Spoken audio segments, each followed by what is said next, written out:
Hey man, what's wrong?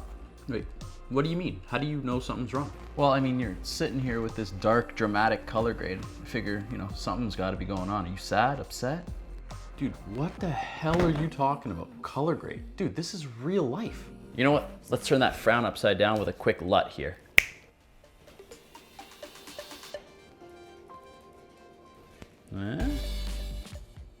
How did you do that? Photoshop, baby. Wait, what do you mean Photoshop? You can't Photoshop real life. You think that's crazy? What's really gonna bake your noodle is how good that cereal tastes now. Go on.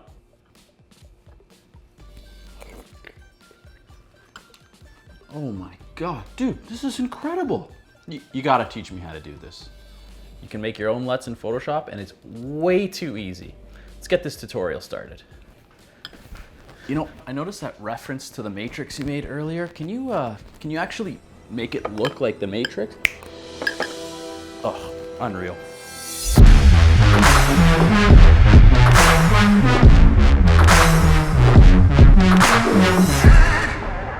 All right, man, have a seat, take some notes while I teach the people at home how to create LUTs in Photoshop.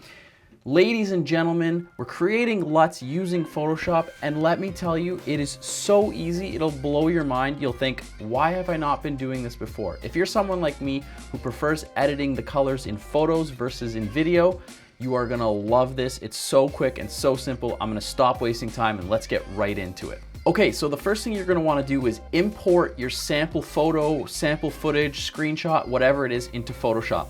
One thing to note, your photo has to be your background layer. If you have a white background and you copy and paste the photo on top, it's not gonna work. The results are gonna come out all funky. I learned that the hard way. So we've got our clip of this very handsome man, and for the sake of saving time, I'm gonna do something very simple. We're gonna make it a little bit cooler, a little bit darker, a little bit more moody, okay? The point is not the actual color grade itself in this video, because your color grade is gonna look however you want it to look.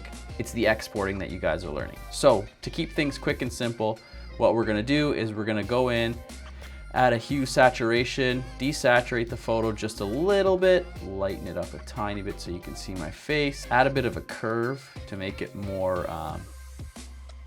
cinematic. Then what we're gonna do last is we're gonna add a cooling filter just to make it a little bit more blue as opposed to that warmth. That warmness creates that inviting sort of look, and we don't want that for this.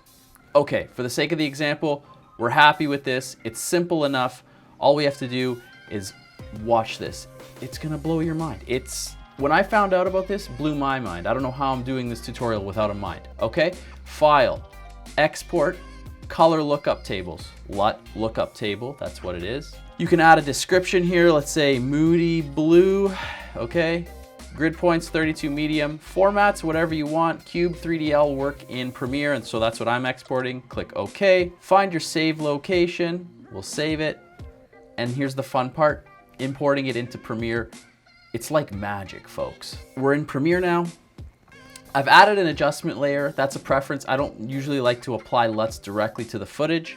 So in this case, I'm adding an adjustment layer. We're gonna go over to the Lumetri color panel. Under Creative, Look, we're gonna browse, find where we saved our LUT, Moody Blue, open, and there it is. This entire process took under what? 2 minutes? For those of you at home who prefer editing photos and don't want to dive too deep into custom LUTs and grading in that way, this is a great way to take looks that you've applied to your photos and then import them so that you can use them in your video footage in Premiere. If you're doing like a travel video or you want your Instagram grid to align, this is a great technique to get that unison across all your images and photos all together. I hope you found the tutorial helpful. If you did, drop a like, make sure you're subscribed to the channel, leave a comment down below if you have any questions. I'd be happy to answer them, and I'll catch you guys in the next video. Love ya. You good over there? You got all the notes? You know what I was thinking? I wrote it in my notes actually. Everybody who stuck around to the end of the video should probably get like some free LUTs. What do you think? Those who stick around shall be rewarded. If you were too lazy or just didn't want to make your own LUTs in Photoshop, you're in luck because I have made a couple just for you. They are on my store right now, completely free. If you want to donate money, great. If not, they are entirely yours for free. Check out the link in the description. Thanks for sticking around.